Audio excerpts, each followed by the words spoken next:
ዘራ ያዕቆብ ነኝና ንጉስ እውነትን ነው የማወርስህ ሊቃውንቱን ሁሉ አሳስተ ፍርዱን ሁሉ አዛብተ ዲያቆኑን እንዳሰቀልህ ስሜ ነው ልጅ የምሸኝህ ብሎ ግንባሩን ስሞ ነው የሚሰቀለው። እንግዲህ ብርሃን ወረደ።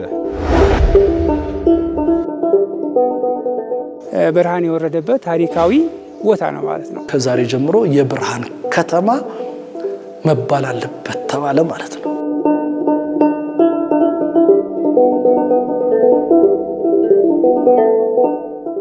ትልቅ የዲፕሎማቲክ ቦታ ነው። ህያው የሆነ ታሪክ ያለው ቦታ ይሄ ነው።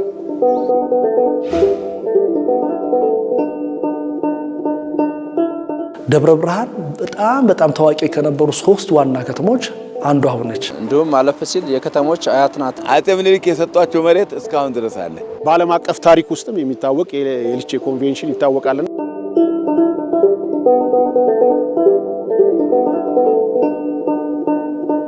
ትልቅ አብዮት የተካሄደበትም ከተማ ነው። በዚህ ጊዜ 3 ታላላቅ ጸሐፍት ተነስተዋል። ለደብረ ብርሃን አይደለም ለዓለም የሚበቃ ታሪክ አለ። ወርቃማው የሥነ ጽሑፍ ዘመን የሚባለው የአጼ ዘርዓ ያዕቆብ ዘመነ መንግስት ነው።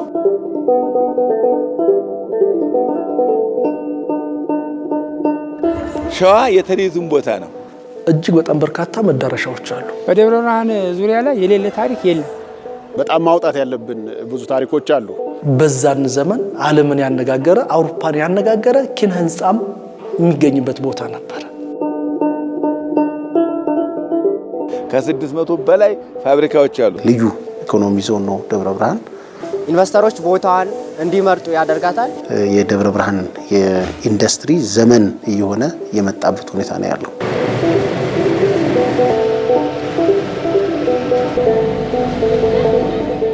ከደብረ ብርሃን በቀጥታ ኤክስፖርት የሚያደርጉ ፋብሪካዎች አሉ። ጥሩ ተምሳሌት የምትሆን ከተማ ነች። ከዚህ የበለጠ ከፍ እያልኩ መሄድ ነው እንጂ የአንድ ሺህ መገኘት አልፈልግም። እነዚህ ኢንዱስትሪዎች ከ50 ሺህ በላይ ዜጎች የስራ ዕድል ፈጥረዋል።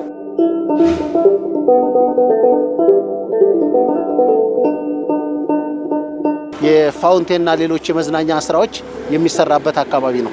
አየር ንብረቱ በጣም ምቹ ነው ለመኖር። እኛ ራሳችን ያላጠናን ያላወቅነው ብዙ ታሪክ አለ። መዳረሻዋ የሚታወቅ ከተማ ነች ብሎ መውሰድ ይቻላል።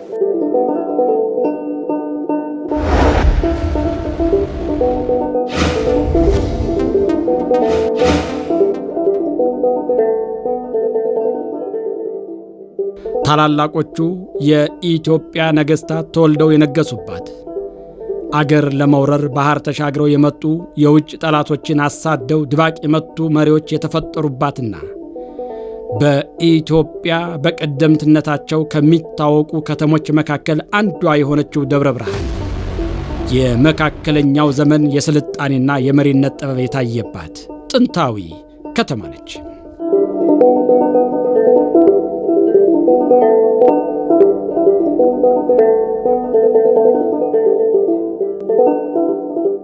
ደብረ ብርሃን ከተማ በከተማነት ደረጃ አጼ ዘርዓ ያዕቆብ ናቸው የመሰረቷት።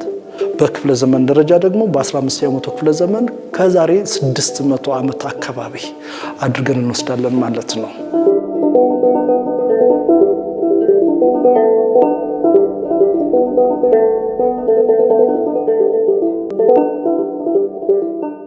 በ1446 ዓመተ ምህረት የተመሰረተችው ደብረ ብርሃን ከተማ የስሟ ስያሜ ታሪካዊና ሃይማኖታዊ ዳራ አለው።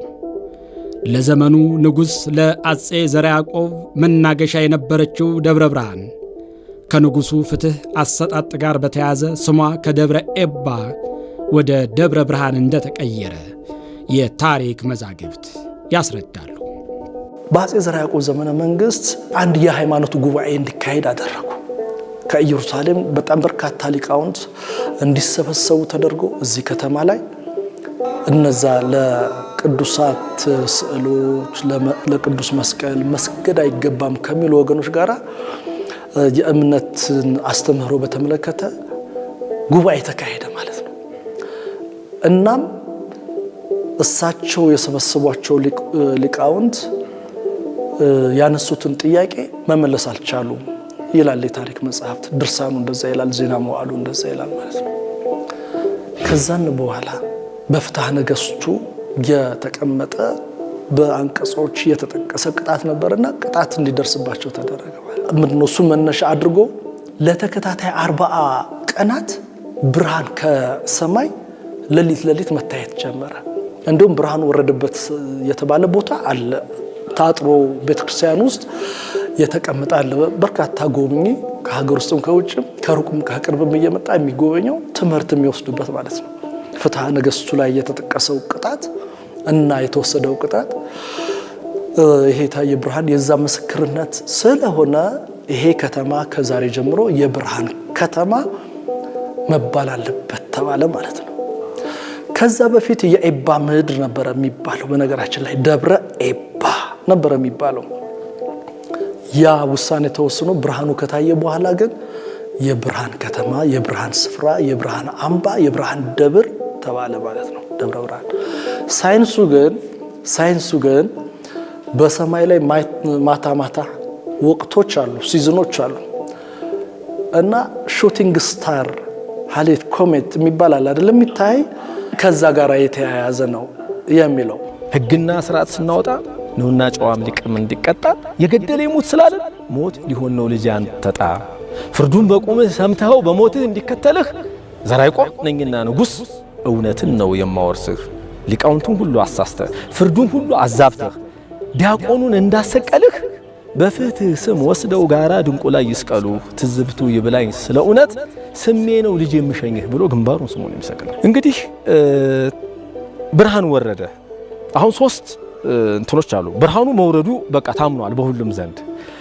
በአንደኛው ወገን ፍትህ በእነሱ ላይ የተፈጸመው ፍትህ ትክክለኛ ስለሆነ እግዚአብሔር ምልክት ሰጠን ብርሃን ወረደ የሚባል አለ። በሌላው ወገን ደግሞ በደልና ኃጢአት ስለተደረገ ለነዛ ለሟቾቹ ለነሱ ለመመስከር እግዚአብሔር ብርሃን አወረደ ብለው የሚያስቡም አሉ።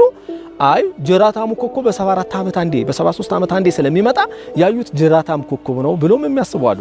በሁሉም መንገድ ነገሩ ይነሳ፣ ቦታው ግን የሚጎበኝና ታሪካዊ ነው። በዚህ ብርሃን መውረድ ነው ይህ የታሪክ የተለወጠ። ስለዚህ የመጀመሪያው የሚቆመው የአፄ ዘርዓ ያዕቆብ ሐውልት ደብረ ብርሃን ስላሴ ፊት ለፊት የዘርዓ ያዕቆብ አደባባይም የሚባለው ጋር እሱ ጋር ነው የሚቆመው ሐውልት። ሕያው የሆነ ታሪክ ያለው ቦታ ይሄ ነው። ከብርሃን መውረድ ወዲህ ነው የደብረ ብርሃን ቅድስት ስላሴ ተብሎ የተሰየመው። የዚህ የደብረ ብርሃን ደግሞ አይከኑ ይሄ ብርሃን የወረደበት ታሪካዊ ቦታ ነው ማለት ነው። ደብረ ብርሃን ከተማ እንግዲህ ጥንታዊ ከተማ ናት። እንዲሁም አለፍ ሲል የከተሞች አያት ናት እያልን የምንጠራት ቀድሞ ስሟ ደብረ ኤባ በመባልና መጋቢት 10 1446 ብርሃን በከተማው መሃል ላይ በመውረዱ ምክንያት የአሁኑን ስሟን ደብረ ብርሃን ያገኘች ከተማ ከመሆኑ ጋር ተያይዞ የነገስታት መቀመጫ የነበረች መሆኗን በታሪክ ድርሳናት ላይ እንዳገኘ ነው ማረጋገጫዎቹ በሱ ምክንያት ነው።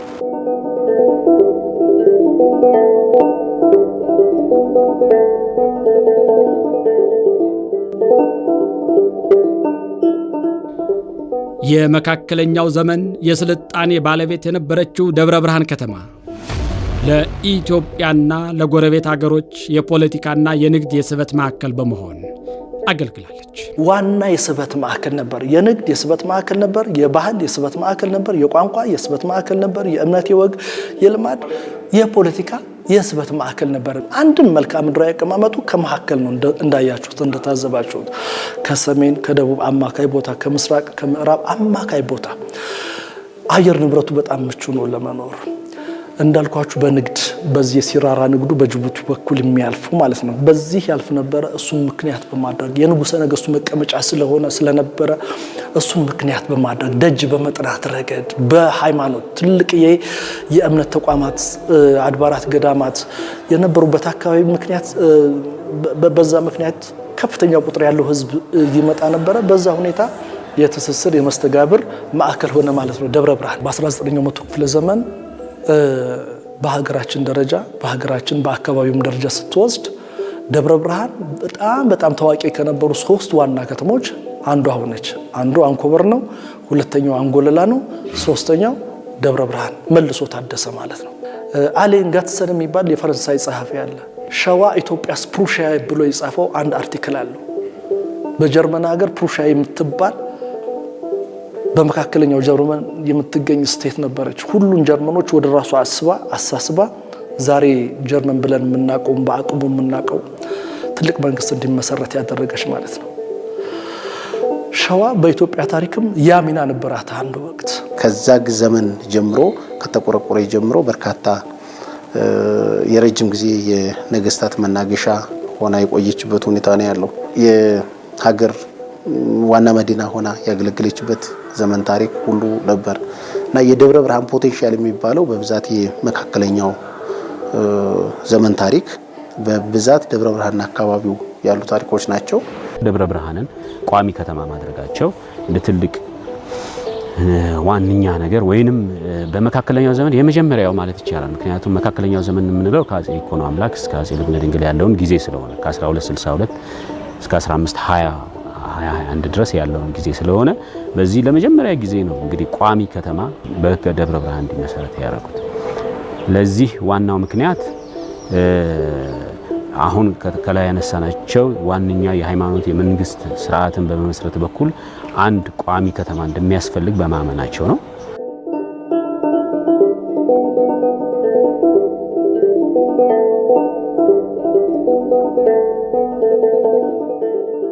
ደብረ ብርሃን የመካከለኛው ዘመን የፖለቲካና የንግድ ማዕከል ከመሆን ባለፈ የዓለምን ትኩረት የሳበ የኪነ ህንፃ ጥበብን ያበረከተች ቀደምትና ታሪካዊ ከተማ ነች።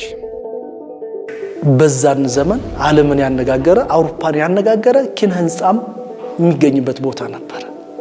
የንጉሠ ነገሥቱ ቤተ መንግስት ብታየው እጅግ በጣም አስገራሚ የሆነ ኪነ ህንፃ ጥበብ የታየበት ነበር። ኋላ ላይ ግን 16ኛው መቶ ክፍለ ዘመን ከኢማም አህመድ ጋር በተደረገ ጦርነት ያኔ ነው የወደመው ቤተ መንግስቱ የፈረሰው።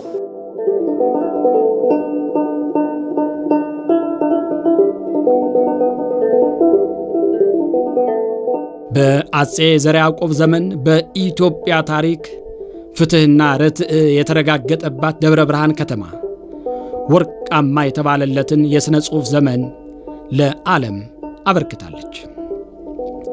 በዘመኑ የሃይማኖት ልዩነቶች ነበሩ። የሃይማኖት ክርክር ነበርና አለመግባባቶች ይሄን ለመፍታት የሚያመች ዘንድ ስነ ጽሑፍ እንደ አንድ መሳሪያ መጠቀም አስፈላጊ መሆኑን አምኖበታልና ይህ ራሱ ሌላ አንድ ምክንያት ነው። በእነዚህ ምክንያቶች የተነሳ ስነ ጽሑፍ በአጼ ዘርዓ ያዕቆብ ዘመን ይበልጥ አድጎ ነበር።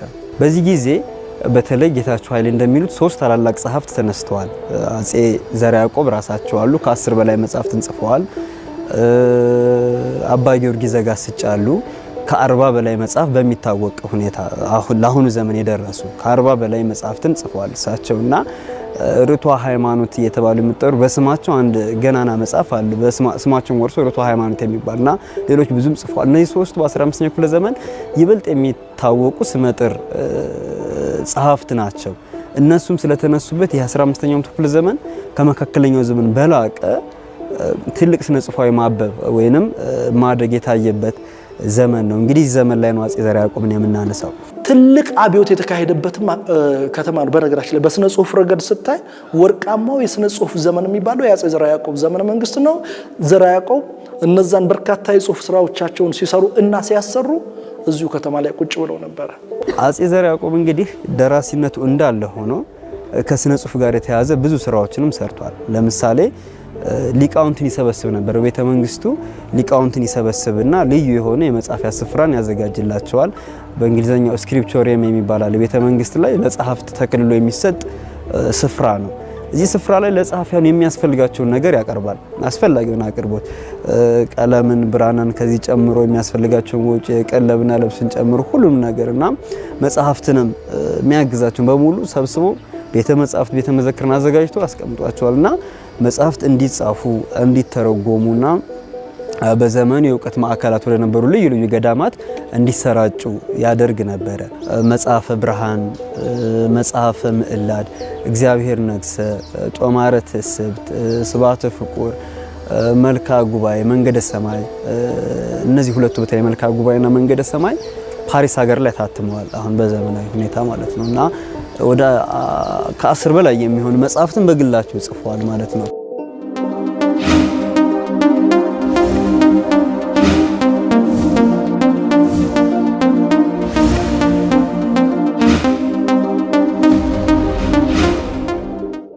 የዲፕሎማሲ መርህ መነሻ የሆነችው ደብረ ብርሃን ከተማ የልቼን ታሪካዊ ቦታን ጨምሮ የነገስታቱ የትውልድ ቦታና መናገሻ ቤተ መንግስታቸው ዘመን ተሻጋሪ ሕያው ቅርስ ነው ይገኛል። በአፍሪካ ውስጥ ጥቁር መሪ አንደኛ መሪ ናቸው። የተወለዱትም እዚህ አንጎለላ ኪዳነ ምሕረት እንቁላል ኮሶ የሚባል ነው። በነገራችን ላይ አጼ ምኒልክ ከገብርዬ ጋር አንድ ቀን የተወለዱት ክርስትናም እዚያው አንጎለላ ኪዳነ ምሕረት አንድ ነው የተነሱት እና አጼ ምኒልክ የተወለዱት እዚህ ነው። እድገታቸውም እዚህ ኢየሱስ የሚባል አለ እዚያ ነው። የነገሱት ግን አንኮበር ነው እና አጼ ምኒልክ ብዙ ስራ ሰርተዋል። አገራቸው ነው አገሬ ሳይሉ ለሁሉም ኢትዮጵያዊ አንድ ያደረጉ መንግስት ናቸው እና እሳቸው ከዚህ በመውጣታቸው በጣም ይህ አካባቢ ይኮራል። በእሳቸው በጣም ነው የሚኮራው፣ ምክንያቱም ጀግና ናቸው። በነገራችን ላይ እውነቱን ለመናገር ከሆነ የእናቴ አባት አጼ ምኒልክ በ1888 አድዋ ሲዘምቱ አብረው ዘምተዋል። የኔ አያቴ አብረው ዘምተው በጣሊያንን ማርከዋል እና አጼ ምኒልክ የሰጧቸው መሬት እስካሁን ድረስ አለ። ሁለተኛው ከታሪክ አንጻር ስንመለከት ቅድም እንደገለጽኩልት ከአጼ ዘርዓ ያዕቆብ ዘመነ መንግስት ጀምረን ከተማው መሃል ላይ የከተማው የቱሪዝም ሴንተር ኤክሰለንሲ ኦፍ ቱሪዝም ብለን ልንሰራበት ያሰብነው የዘርዓ ያዕቆብ ቤተ መንግስት፣ በተመሳሳይ እዚሁ አንጎለላ ኪዳነ ምሕረት ጠባሴ ክፍለ ከተማ ላይ የንጉሥ ኃይለ ሥላሴ 1813 እስከ 1847 እንደ አውሮፓውያን አቆጣጠር የነገሰበት ሁለተኛው ቤተ መንግስት። ሶስተኛው ቤተ መንግስት በልቼ የአጼ ዮሐንስና የአጼ ምኒልክ 1870 ላይ እንደዚህ እንደ ወቅቱ ያለ ችግር ቢኖርም ስምምነት ፈጥረው ህዝብን ከልቂት ያዳኑበት ስምምነትን እንደ ምቹ ሁኔታ የሚፈጠርበት ቤተ መንግስትና ታሪካዊ ቦታ እነኚህ ሶስቱ የቱሪዝም አቅም ናቸው።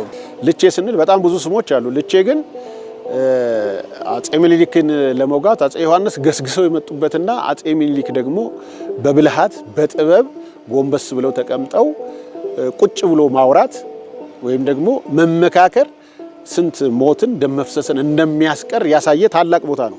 ይሄን በእጃችን ይዘኑ እዚህ 10 ኪሎ ሜትር በማይሞላ ቦታ ላይ አለና ትልቅ የዲፕሎማቲክ ቦታ ነው።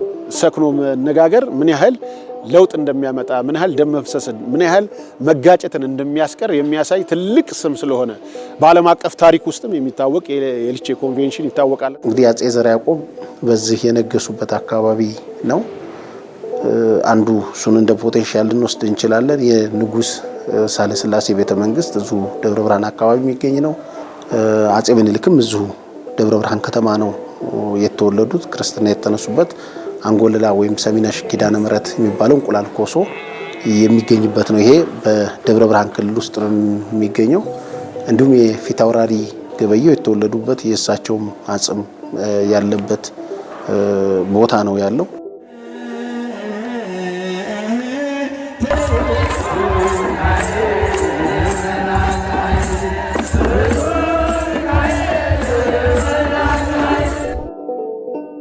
በታሪካዊና ሃይማኖታዊ ሀብት የከበረችው ደብረ ብርሃን ከጥንት ጀምሮ ዛሬም ድረስ የዘለቀ ታሪካዊና ባህላዊ ትውፊቶችን እንዲሁም መንፈሳዊ አሻራዎችን ለትውልድ እያቀበለች ነው። ሃይማኖታዊ ክብረ በዓል ሰፊ ማህበረሰብ በመላው ሀገሪቱ ተንቀሳቅሶ የሚመጣባቸው 4 ቦታዎችን ለይተናል። አንደኛው የ1487 የተቆረቆረች አንጎለላ ኪዳነ ምሕረት እዚሁ ከተማችን ጠባሴ ክፍለ ከተማ ስር የምትገኝ ገዳም ናት። ሁለተኛው ደብረ ብርሃን ሥላሴ 1904 ግንባታው ያለቀ ከ1897 እስከ 1904 የተገነባ ብርሃን የወረደበትም ቦታ ታሪካዊም ሃይማኖታዊም ዳራ ያለው ደብረ ብርሃን ቅድስት ሥላሴ መሃል ቦታ ላይ የሚገኝ ነው። ሶስተኛው በተለምዶ ኩኬለሽ የምትባለው እኛ ሳራ ሚካኤል እና ሳራ ማርያም የምንለው እዚሁ ከተማችን በጣይቱ ክፍለ ከተማ ስር የሚገኝ የቱሪዝም ፖቴንሻል ወይም አቅም ብለን የለየን ነው። አራተኛው ስውሯ ማርያም በሚል እነዚህን አራቱን በሃይማኖታዊ ክብረ በዓላት የቱሪዝም መዳረሻ ከሳምንት ሳምንት ከ350 በላይ አውቶቡሶች የሚገኙበት የሚመጡበት ነገር ግን በርካታ የቱሪዝም መሰረተ ልማት የሚያስፈልጉቸው ቦታዎች ብለን የለየናቸው። የዚህ የደብረ ብርሃን ደግሞ አይከኑ ይሄ ብርሃን የወረደበት ታሪካዊ ቦታ ነው ማለት ነው። ደብረ ብርሃን መጠራት ያለባት በዚህ ነው። ለዚህ ነው ደብረ ብርሃን የተባለችው። የዚህ ቤተክርስቲያን ታሪክ ለደብረ ብርሃን አይደለም ለዓለም የሚበቃ ታሪክ አለ። ደብረ ብርሃን በተለይ በአብያተ ክርስቲያናትና በገዳማት በጣም የታወቁ ለቱሪዝም አገልግሎት የሚውሉ ከፍተኛ ፖቴንሻል ያለው አካባቢ ነው ብሎ መውሰድ ይቻላል። ሌሎችም ታሪካዊ በተለይ ከመካከለኛው የኢትዮጵያ ታሪክ ጋር የተያዙ እዛ አካባቢ የሚገኙበት ሁኔታ ነው ያለው።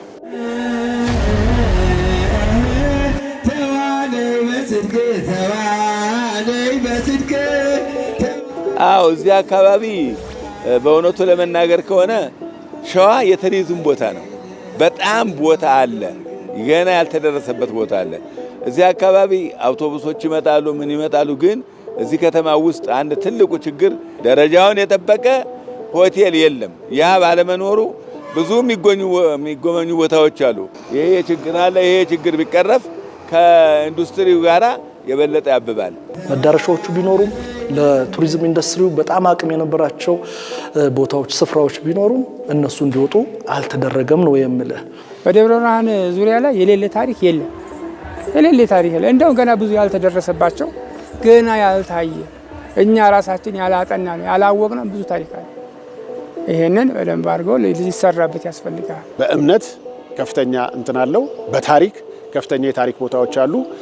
በመንፈሳዊ ቱሪዝም ከፍተኛ የታሪክ ቦታዎች አሉና እነዚህን ከማውጣት አንጻር ከማጉላት አንጻር እንደ ጅምር እንጂ ካለው ሀብትና ከተሰራው አንጻር ሲታይ በጣም እዚህ ግባ የማይባል ነው። በጣም ማውጣት ያለብን ብዙ ታሪኮች አሉ። የኢንዱስትሪው እና ቱሪዝሙ ተጣጥሞ የሚሄድበት ኢንዱስትሪውና የአገልግሎት ሰጪ ተቋማት ተጣጥመው የሚሄዱበትን ሁኔታ ካልተፈጠረ ትንሽ ባንዱ ዘርፍ እየፈጠነ ይሆንና አንዱ ዘርፍ አገልግሎት ላይ የምናገኘው አቅርቦት በቂ ላይሆን የሚችልበት ሁኔታ ስላለ በተለይም በዚህ በ2018 ትኩረት አድርጎ የአገልግሎት ሰጪ ተቋማት እንዲገነቡ ስራዎች እየተሰሩ ያሉበት ሁኔታ ነው ያለው።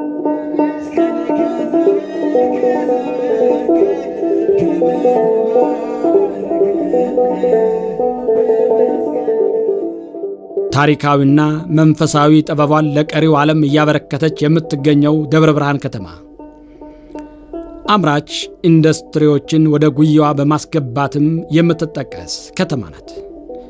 ባላት እምቅ ሀብት የበርካታ ባለሀብቶችን ትኩረት እየሳበች በመቶዎች ለሚቆጠሩ ኢንዱስትሪዎች ማረፊያ ሆናለች። የደብረ ብርሃን ኢንዱስትሪ ታሪክ በስፋት የሚጀምረው ከባለፉት 5 ዓመታት ወዲህ መሰረታዊ ለውጥ የታየበት ነው ብሎ መውሰድ ይቻላል። በፕሮጀክት ደረጃ ብዙ ናቸው። ግንባታቸውን ያጠናቀቁ በጣም ብዙ ነው። እንዲሁም ማሽነሪ እያስገቡ ያሉ ፋብሪካዎች ብዙ ናቸው። የፌዴራል ኢንዱስትሪ ፓርክ አለው። በአሁኑ ደግሞ የልዩ ኢኮኖሚ ዞን ነው ደብረ ብርሃን። የክልል ኢንዱስትሪ ፓርክ ያለበት ነው። ከዛም አልፎ ደግሞ በባለሀብት በስፋት የሚለማበት ሁኔታ ነው ያለው። ከኢንዱስትሪ መንደር ውጪ ምቹ ቦታ ስለሆነ ሰላም ያለበት ቦታ ስለሆነም ኢንቨስተሮችም መጡ። ደብረ ብርሃን ከተማ በማንኛውም ደረጃ በጣም እያደገች ስለሆነ በጥቂት ጊዜ እንጃ በጣም በክልሉም እንጃ አንደኛ ከተማ የምትሆን ይመስለኛል። ይኸውልህ እዚህ ከተማ ላይ በመካከለኛው ዘመን ቡሎ ወርቄ የሚባል ትልቅ የገበያ ስፍራ ነበረ። ከልሼ ቤተ መንግስት ፊት ለፊት ማለት ነው። ቡሎ ወርቄ እዛ የህንድ ነጋዴዎች ነበሩ፣ የአረብ ነጋዴዎች ነበሩ፣ የኢራን ነጋዴዎች ነበሩ፣ የአርማንያ ነጋዴዎች ነበሩ። በጣም በርካታ የውጭ ዜጋ ነጋዴዎች ነበሩ። ከሀገር ውስጥም እንደዛው ከመላው የሀገራችን አካባቢ መጡ የነበሩ ነጋዴዎች ነበሩ። ሰው ባህሉን፣ ወጉን፣ ልምዱን፣ እምነቱን ከሚለዋወጡበት አንዱ መናገሻ የገበያ ስፍራ ነው፣ የገበያ ቦታ ነው። ኢንዱስትሪው እንዲመጣ እንዲጎርፍ ያደረገው የማህበረሰቡ የስነ ልቦና ውቅር አድርገህ ልትወስደው ትችላለህ።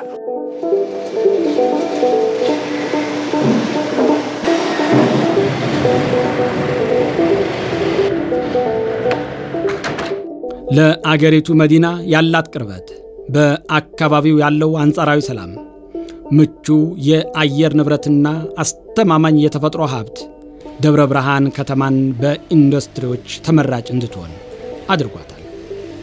የአገልግሎት አሰጣጥ ቀናነት፣ የአየር ንብረቱ ተደምሮ ብዙ ባለሀብቶች ይሄን አካባቢ እንዲፈልጉት እየተደረገ ያለበት ሁኔታ ነው ያለው።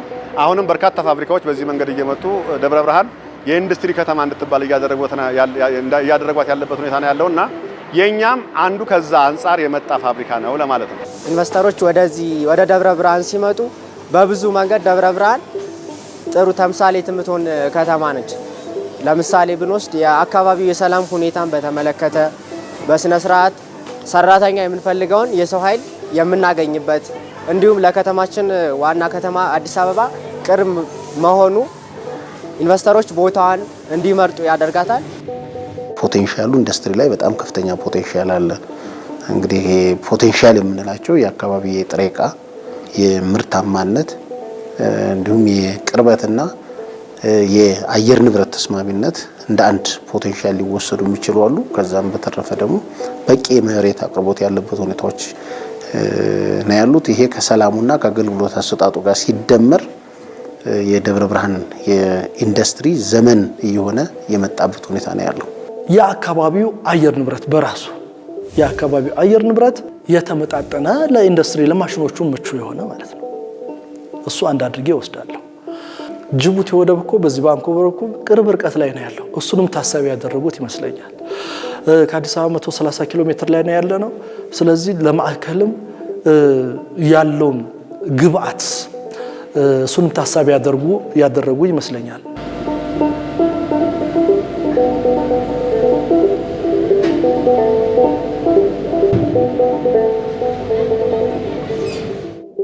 ከአገር ውስጥም አልፈን ለኤክስፖርት ስታንዳርድ እየሰራን በስነ ስርዓት እየሸጥን ያለ ህዝቡ ከኢንዱስትሪው ተጠቃሚ ይሆናል።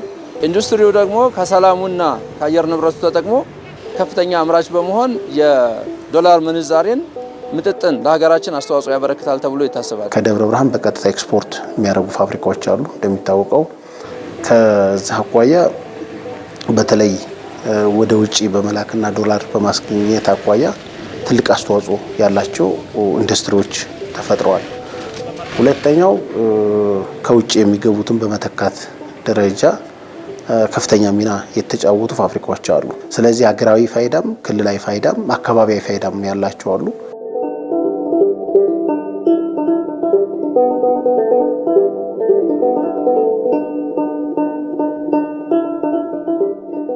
ያ በየቦታው እናንተም አይታችኋል።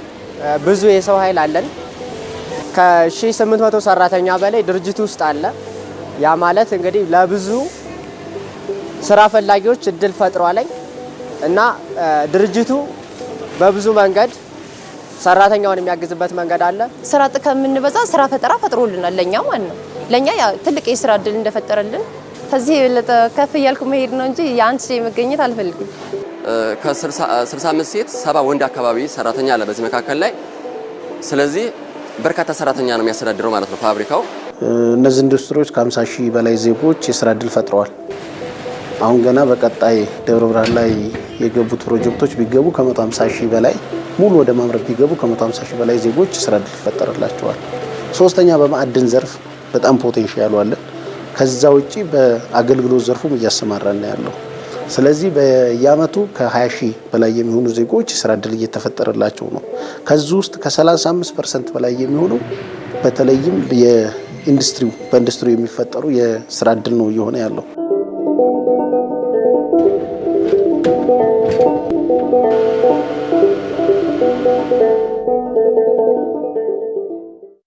በተለያየ የሥራ መስክ የተሰማሩት አምራች ኢንዱስትሪዎች ለዜጎች ሰፊ የሥራ ዕድል ከመፍጠራቸው በላይ ከተማዋ የፈጠራና የንግድ ማዕከል እንድትሆንም አድርጓታል። ቴክኖሎጂ በማሸጋገር ረገድ አጠቃላይ እዚህ ግቢ ላይ ቴክኒካል ስራውን፣ ሜካኒካል ስራውን እና አንዳንድ ስራዎችን ይሰሩ የነበሩት ቻይናውያን ነበሩ። እነዛን ቻይናውያን እዚህ የነበሩትን እዚህ ያለ ሰራተኛ ቀስሞ ለምዶ አሁን እዚህ ግቢ ውስጥ አንድም ቻይና የለም። በሙሉ ኦን የሚሆነው ወይም ስራው ኦፐሬት የሚሆነው እዚሁኛው ሀገር ባሉ ሰራተኞች ነው። በርካታ ሰራተኛ ነው የሚያስተዳድረው ማለት ነው ፋብሪካው።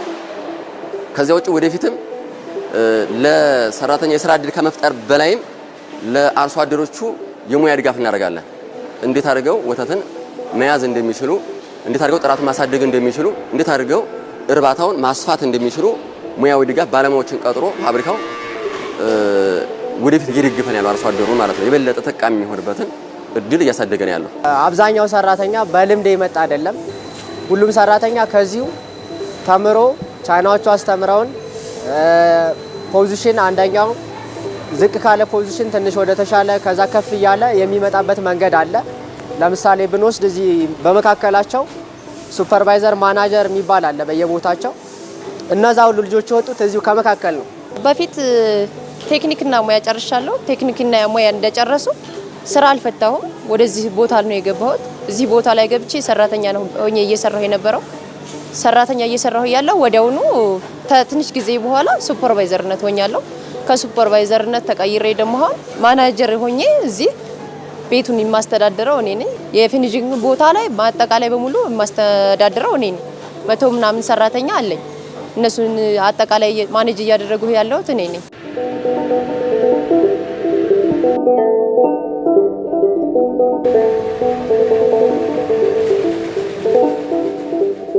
የ600 ዓመት ባለጸጋዋ ደብረ ብርሃን ከተማ ዛሬ ደግሞ ዕድሜዋንና ታሪኳን የሚመጥን ውብና ማራኪ ከተማ ለማድረግ እንደ ታሪኳ በኮሪደር ልማትም እየቀደመች ትገኛለች። የሳይክል እንዲሁም እግረኛው አረፍ ብሎ ጥሞና ጊዜ የሚወስድበት ሁኔታዎችን የሚያመቻች የስማርት ፖሎች የተተከሉበት፣ ስማርት ፖሎቹ ደግሞ የተለያዩ ዘመናዊ የደህንነት ካሜራዎችን የገጠሙ እንዲሁም የኢንተርኔት አገልግሎትን በነፃ የሚያገኝበት ነዋሪው ሲንቀሳቀስ እነዚህን ፋሲሊቲዎች ያሟለበት ሁኔታ ነው የተሰራው በኮሪደር ልማቱ። እንግዲህ እዛ አካባቢ ያሉት አንዱ የግሪን ምጣኔ ነው፣ የአረንጓዴ ነው። ቀጥሎ የሳይክል ላይን አለው። ሁለተኛ የእግረኛ መንገድ የምንለው ነው። በጣም ሰፊ ነው ተደርጎ የሚወሰደው።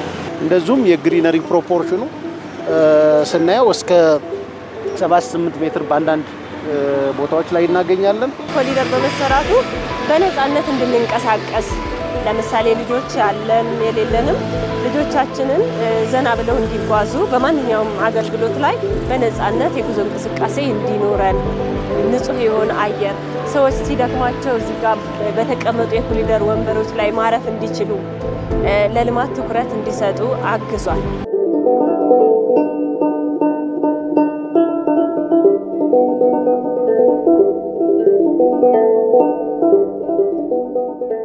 በከተማዋ እየተከናወነ ያለው የኮሪደር ልማት ታሪኳን በሚመጥንና ለነዋሪዎቿ ምቹ በሚሆን መልኩ እየተገነባ ይገኛል።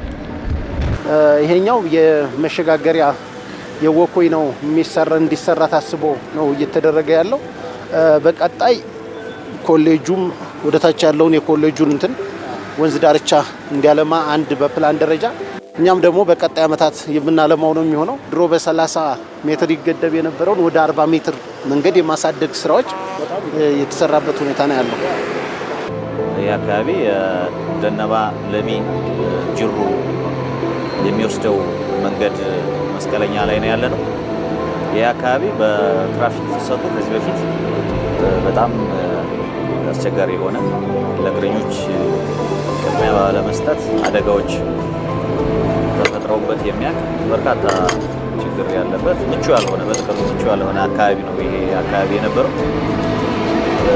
ስለዚህ ይህንን ምቹ ያልሆነ አካባቢ በዚህን ያህል ኦልሞስት ከአስፋልቱ 15 ሜትር አካባቢ ገብተን ይህንን የኮሪደር ልማት ስናለማ ግሪነሪ ስናስቀምጥ፣ እግረኛ መንገድ፣ ሳይክል መንገድ ስናስቀምጥ በርካታ ግንባታዎች ተነስተዋል።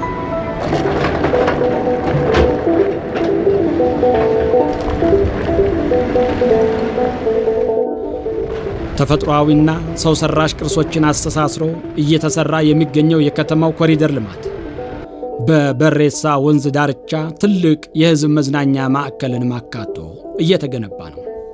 ይህ አካባቢ ይሄ ሲገነባ ሰው ሲንቀሳቀስ በቀላሉ የወንዙን ዳር እያየ የከተማውን ገጽታ በቀላሉ ሊቀይር የሚችል ዲዛይን ነው። የአርባን ዲዛይን የተሰራለት በቀጣይ ትልቅ የከተማው መዝናኛና ገጽታ ይቀይራል ተብሎ ከሚባሉት አካባቢዎች አንዱ ይሄ ስለሆነ አንዱ በዛ ዓመት የምናለማው ይሄንን ወንዙን ታሳቢ ተደርጎ የሚለማ ፓርክ ነውና በጣም በእጅጉ የከተማውን ገጽታ ይቀይራል። እሱ ብቻ ሳይሆን በተለይ ማለፊያ ምንጭ ብዙ ሰው ይችን ምንጭ ጠጥቶ ያደገባት ብዙ ትውስታ አለ። የታሪክ አካል ነች።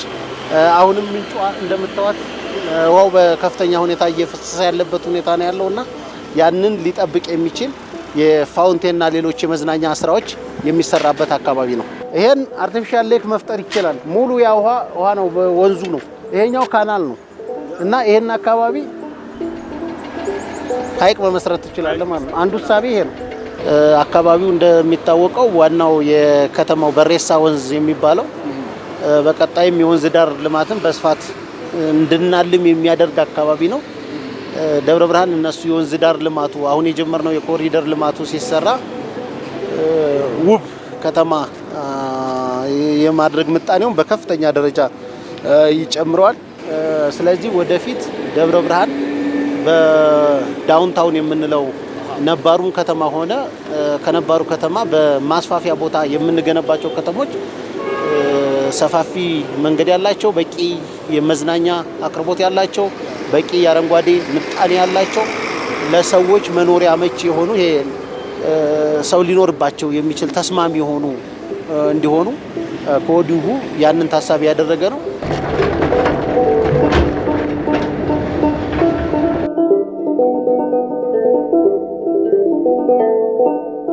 እንግዲህ በፕላን ደረጃ ወደ 5 ኪሎ ሜትር ነያዝ ነው። ሚኒመም አሁን ባለው ደረጃ የ2 ኪሎ ሜትር ስራዎቹ ተጀምረዋል። በፍጥነት እየሄዱ ነው ያሉት እና ከ3 እስከ 5 ኪሎ ሜትር ባለው ውስጥ በዛ ዓመት ተሰርቶ ይጠናቀቃል ማለት ነው። ከዛ በተጨማሪም ከዚሁ ጋር ከኮሪደር ልማቱ ጋር ሊያያዝ የሚችል የ6 ኪሎ ሜትር የአስፓልት መንገድ የውስጥ ለውስጥ የአስፓልት መንገድ ስራ ጀምረናል። በዘንድሮ ዓመት ከ2 ኪሎ ሜትር በላይ የሚሆነውን አጠናቀን እንጨርሳለን ብለን እናስባለን።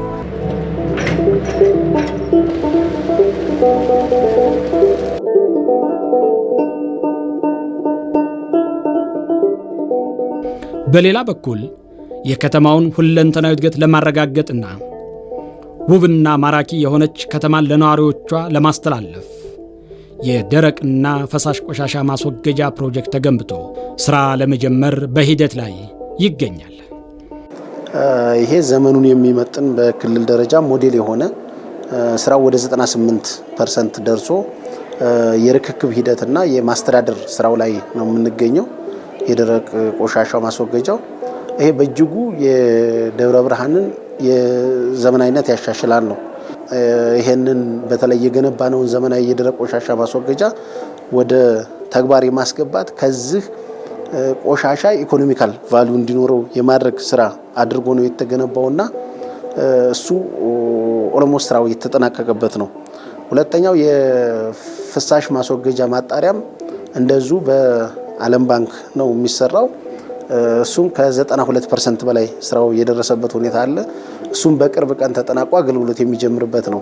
ስለዚህ ከደብረ ብርሃን አኳያ አንድ ከተማ ሊኖራት ከሚመጥን አንዱ ውብ እንድትሆን አረንጓዴ እንድትሆን ቆሻሻ እንዳይኖራት ለማድረግ የሚያስችሉ በተለይ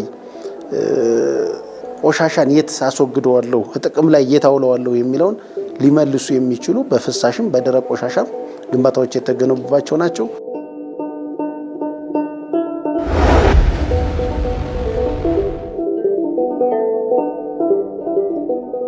ደብረ ብርሃን ከተማን ለታሪኳ የሚመጥን ውብና ማራኪ ከተማ ከማድረግ ባለፈ የቱሪዝም የፈጠራና የኢኮኖሚ ዞን ለማድረግ ክልሉ ያስቀመጠውን የ25 ዓመት ስትራቴጂክ ዕቅድ በ5 ዓመት ተከፋፍሎ ተግባራዊ በመደረግ ላይ ይገኛል።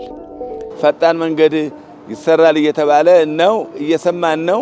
ያ ፈጣን መንገድ ቢመጣ ኖሮ በቃ አዲስ አበባና ደብረ ብርሃን ተገናኘ ማለት ነው። አዎ እዚህ አድሮ አዲስ አበባ መስራት ይቻላል፣ አዲስ አበባ አድሮ እዚህ መስራት ይቻላል። ይቺ ከተማ በከፍተኛ ደረጃ እያደገች ነው፣ ለሀገሪቷም የውጭ ምንዛሬ እያመጣች ስለሆነ ስለዚህ ይሄ ፈጣን መንገድ በጣም አስፈላጊያችን ነው ለሁሉም ተንቀሳቃሾች፣ ለጎብኚዎቹም፣ ለቱሪስቶቹም እና ለተጓዦቹም የሚሆን ግን ምቹ ከተማ መፍጠር ከኛ ይጠበቅብናል። ይሄ ደግሞ ሳይንሱ ላይ ቁጭ ያለ ስለሆነ ወደ ተግባር እየቀየር ነው በጋራ እያለመነው መሄድ ይጠበቅብናል ማለት ነው። እንግዲህ እንደ ክልል አሻጋሪ ቅር ታቅዷል። ያንን መነሻ ተደርጎ እንዲሁም የ5 ዓመት ታቅዷል። ያንን መነሻ አድርገን እንደ ከተማ ደብረ ብርሃን ምንት የት ለመድረስ ነው የሚለውን በቅር ደረጃ ተቀምጧል። የደብረ ብርሃን ከዛሬ 20 እና 30 ዓመት ምን ትደርሳለች የሚለውን ከራዕይ ጀምሮ ተለይቷል። አንዱ ደብረ ብርሃን የኢንዱስትሪ ከተማ፣ በሁለተኛ ደረጃ ደብረ ብርሃን ከተማ የቱሪዝም ከተማ ቱሪዝም ኢንዱስትሪ፣ በሶስተኛ ደረጃ የፈጠራ ከተማ፣ እነዚህ በግብ ደረጃ ተለይተው ለዛ ትኩረት ተደርጎ እነዚህን ግብ ሊያሳኩ የሚችሉ ስራዎች ተጀምረዋል። ምክንያቱም ከፍተኛ የቱሪዝም ፍሰት ያለበት አካባቢ ነው። ነገር ግን ቦታዎችን ማልማት ላይ የተሰራው ስራ ገና ነው። ስለዚህ እነዚህ ዴስቲኔሽን የምንላቸው መዳረሻ የምንላቸውን የማልማት ስራ በእቅድ ተካቶ እየተሰራ ያለበት ነው ያለው። መዳረሻዋ የሚታወቅ ከተማ ነች ብሎ መውሰድ ይቻላል። ባለማወቅ ቆይተናል እስካሁን ድረስ። ካሁን በኋላ ከነቀም በኋላ ግን በቱሪዝም ኢንዱስትሪ ላይ ማንሰራ ከሆነ በራሳችን ሀብት ላይ የምንቀልደው እኛ ነን። ቀደም ሲል አይተህ ከሆነ ውሃን የመጠቀም አቅማችን ደካማ ነበር። አሁን ውሃን በኃይል ማመንጨት እስከ መስኖ ድረስ ከፍተኛ ጠቀሜታ ላይ ነው ያለው አርሶ አደራችን። በተመሳሳይ ከተሞች ቱሪዝምን ለመጠቀም ያላቸው ተነሳሽነት በዛ ልክ ካልሆነ ኢኮኖሚያችንን ከዓለም ኢኮኖሚ ጋር ማወዳደር ስለሚከብደን በ2030 የቱሪዝም ኢኮኖሚ 15%ቱን ለሀገር አስተዋጽኦ ያደርጋል ተብሎ ይታሰባል። ጥራት ያለው ከተማ ፕላን መተግበር አለብን። ጥራት ያለው ሆቴል መስራት አለብን። በነገራችን ላይ ከአማራ ክልል ያሉ ከተሞችም እንደ ኢትዮጵያ ያሉ ከተሞችም ስማቸው ትልቅ ነው፣ ግን ደግሞ ውስጡ ስገባ ስታንዳርድ አለማሟላት ትንሽ ይቆጫል።